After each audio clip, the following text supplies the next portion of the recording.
नमस्कार, मैं हूं आपके साथ अंजना शर्मा और आप देख रहे हैं प्राइम टाइम न्यूज। तो आइए एक नजर डालते हैं आज की खास खबर पर। उत्तर प्रदेश के जनपद मैनपुरी के करीमगंज बिचमा रोड पर स्थित एसडीआर इंटर कॉलेज के प्रबंधक से कॉलेज की व्यवस्थाओं को लेकर व बच्चों की शिक्षा को लेकर हुई खास बातचीत। फर्स्ट ऑफ ऑल मैम, हमारे चैनल में आपका वेलकम है। आप हमें अपना वैल्यूएबल टाइम दे रहे हैं। सबसे पहले मैं और मेरे दर्शक आपका परिचय जानना चाहेंगे। इस समय हम किस विद्यालय में हैं और हमारा विद्यालय कहाँ पर स्थित है, विद्यालय का नाम क्या है और हमारे विद्यालय में क्या क्या व्यवस्था है। ओके सर, तो मेरा नाम मिसेस वंदना यादव है। मैं यहाँ प्रिंसिपल हूँ। हमारे विद्यालय का नाम एसडीआर इंटर कॉलेज है। जी मैम। ये आरएस नगर बिचवा जी मैनपुरी से है। जी। हमारे विद्यालय में अभी सभी सुविधाएं लगभग, जैसे कि कंप्यूटर व्यवस्था है, जी, कैमरे हैं, जी, बच्चों के बैठने की व्यवस्थाएं हैं। जी मैम। जो भी बच्चों को सुविधाएं चाहिए बिल्कुल। वो सभी सुविधाएं बच्चों के लिए यहाँ पर हमने उपलब्ध कराई हुई हैं। ये थोड़ा रूरल एरिया है, तो जितना हम इसको करा सकते हैं उतना हमने इसको अच्छा कराने की कोशिश किया है, जैसे और आगे भी प्रोग्रेस कर रहे हैं बच्चों को लेकर। बिल्कुल। जैसे कि मैम अभी आपने हमें बताया कि रूरल एरिया है, तो रूरल एरिया है तो क्या मोटिव रहा आपका रूरल एरिया में विद्यालय ओपन करने का?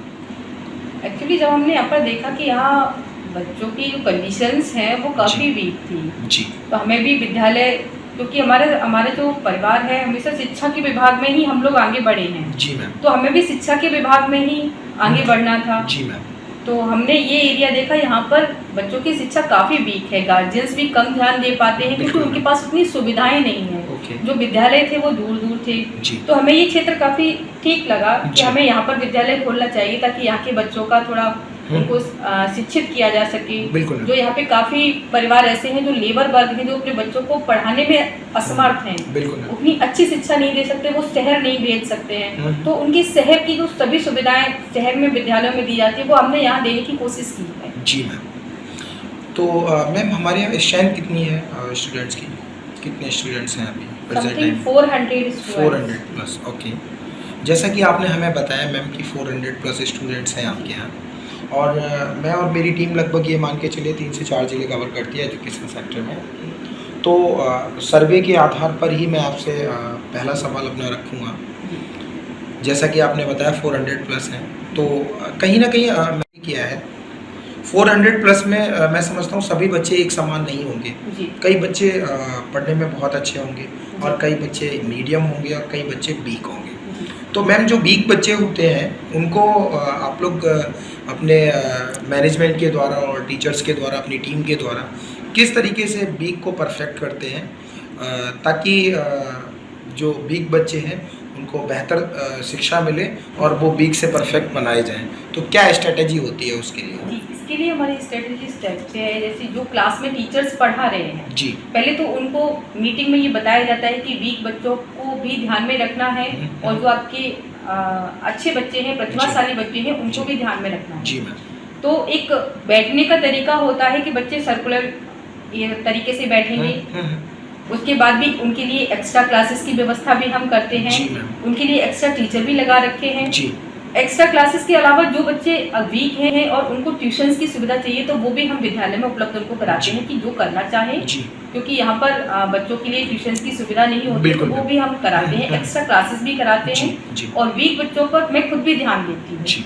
टाइम टू टाइम मैं क्लास में जाती हूँ, मैं बच्चों को देखती हूँ।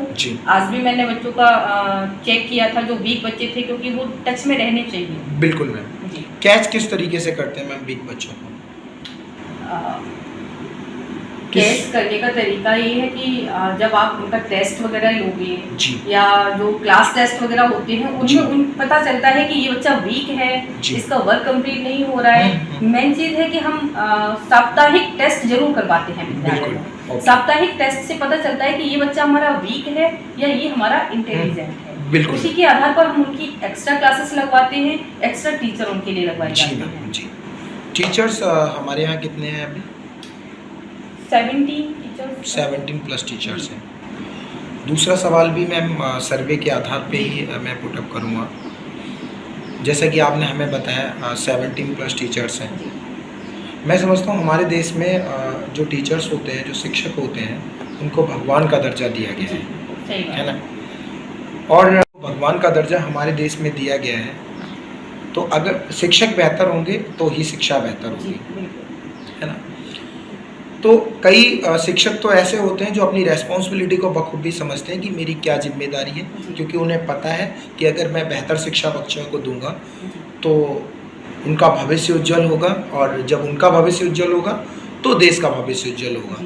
कई टीचर्स इसके विपरीत भी होते हैं, मैनेजमेंट की तरफ से उनको टाइमिंग्स दी जाती हैं कि भाई आपने 8 to 1 या जो भी टाइमिंग्स होते हैं मैनेजमेंट के आधार पे, तो उनको उस समय विद्यालय पहुंचना होता है और अपना वर्क जो भी है उसको कंप्लीट करना होता है, बट वो ना करके वो सिर्फ टाइम को देखते हैं कि भाई मेरा 8 to 1 का टाइम है, मैंने इसको कंप्लीट करना है, और वो अपनी रेस्पॉन्सिबिलिटी से कहीं ना कहीं भटक जाते हैं। इससे क्या होता है कि बच्चों का जो भविष्य है वो अंधकार की तरफ जाता है। तो इस तरह के जो टीचर्स होते हैं उनके लिए किस तरह के आपके अकॉर्डिंग मीटिंग्स होने चाहिए, किस तरह के गाइडलाइंस होने चाहिए ताकि उनको अपनी रेस्पॉन्सिबिलिटी का पता हो?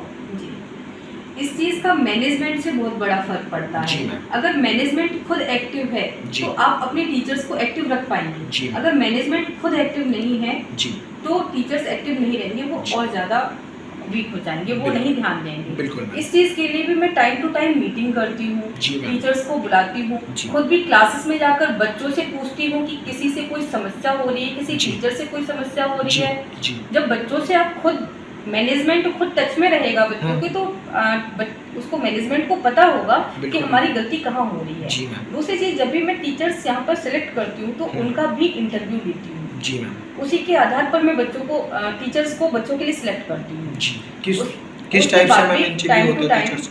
जी, टीचर्स जब आप हायर करते हो तो किस तरीके से कैसे हायर करते हैं, क्या इंटरव्यू करते हैं? उनकी एजुकेशन के आधार पर, उनकी एक्सपीरियंस के आधार पर, और इससे पहले उन्होंने कहाँ किस तरह का वर्क किया है, उस चीज़ की भी छानबीन करने के बाद ही हम टीचर्स यहाँ पर रखते हैं। बहुत अच्छा। क्योंकि हमारा जो विद्यालय है वो ऐसी जगह पर है जहाँ पर हमें टीचर्स बहुत अच्छे से सिलेक्ट करने होते हैं। ये रूरल एरिया है और वो भी आउट में है विद्यालय। इस चीज के लिए अगर हम टीचर शिक्षक बेहतर लाएंगे तभी हमारी शिक्षा बेहतर हो पाएगी। बहुत अच्छी। दूसरा मैम, अभी कुछ समय पहले हमारे आसपास विद्यालयों में शायद इतने कार्यक्रम नहीं करवाए जाते होंगे जितने मैं अपने विद्यालय में कराने की कोशिश करती हूँ, ताकि बच्चों के अंदर जो प्रतिभाएं हैं वो निकलें।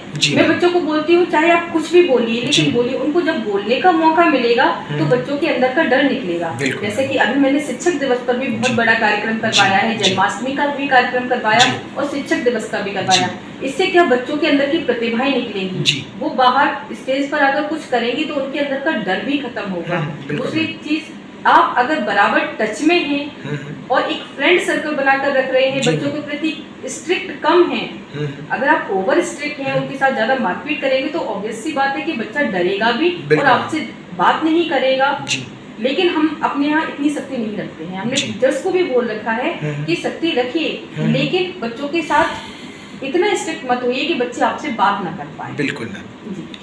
कंपटीशन का टाइम है मैम, कंपटीटर बहुत ज़्यादा है। इसी रो में कई सारे विद्यालय हैं। हमारे विद्यालय में ऐसा क्या यूनिक है जो गार्जियंस अपने बच्चों की एडमिशन हमारे विद्यालय में कराएं? जी, सबसे मेन चीज़ तो शिक्षा है जी, और जो शिक्षा दी जा रही है वो मेरी खुद की देखरेख में दी जा रही है, यानी मैनेजमेंट की देखरेख में दी जा रही है। हम ऐसा भी नहीं है कि जो हमने यहाँ पर शिक्षक लगा दिए हैं हम केवल उनके ऊपर डिपेंड हैं।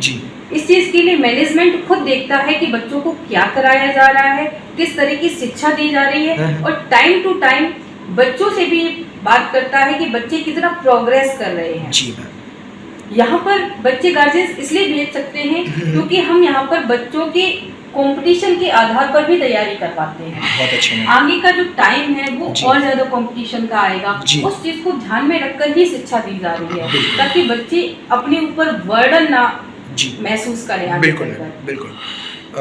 जैसा कि मैम जो अभी मैंने आपका इंटरव्यू किया है और इसमें सारे क्वेश्चंस मैंने पुटअप किए, तो जो इंटरव्यू है मैम आपका वो अराउंड 15 to 20 किलोमीटर के रेंज में सर्कुलेट किया जाएगा। तो एक बार हमें विद्यालय का पूरा नाम और हमारा विद्यालय कहाँ पर स्थित है, और अगर कोई कांटेक्ट करना चाहे एडमिशन्स को लेके या उसकी कोई अदर क्वेरी हो तो एक बार एक कांटेक्ट नंबर कंफर्म कर दीजिए और विद्यालय का पूरा नाम प्लस लोकेशन। ओके सर जी। तो हमारा जो विद्यालय है वो है, उसका पूरा नाम है SDR इंटर कॉलेज RS नगर बिछवा मैनपुरी। ये करीमगंज और बिछवा रोड पर है। जी। इसका कॉन्टेक्ट नंबर मैं आपको बोल दे रही हूँ, जो भी हमसे संपर्क करना चाहे, एडमिशन कराना चाहे या किसी भी तरह की किसी को कोई जानकारी चाहिए जी। तो वो संपर्क कर सकते हैं। जी मैम। 9456664142। ये हमारे विद्यालय का ऑफिस कॉन्टेक्ट नंबर है, इस पर कोई भी संपर्क कर सकता है। एक बार अगेन रिपीट करिए मैम कॉन्टेक्ट ओके, नंबर। मैं दोबारा से रिपीट करती हूँ, 9456664142। Thank you so much ma'am, आपने हमें अपना वैल्यूएबल टाइम दिया। नमस्कार, धन्यवाद, जय हिंद, जय भारत। जय हिंद, जय भारत।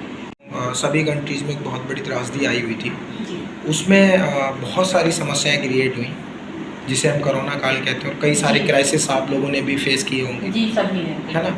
शिक्षा पर भी इसका बहुत बड़ा प्रभाव सबसे पड़ा। बड़ा इफेक्ट शिक्षा पर ही पड़ा है जी। कोरोना काल का। कई सारे क्राइसिस जैसे फाइनेंशियल क्राइसिस हैं और भी बहुत सारे क्राइसिस हैं, तो उस समय को आपने किस तरीके से निकाला और कैसे उस समय को रिकवर किया, और जो शिक्षा पर प्रभाव पड़ा उसको कैसे मैनेज किया?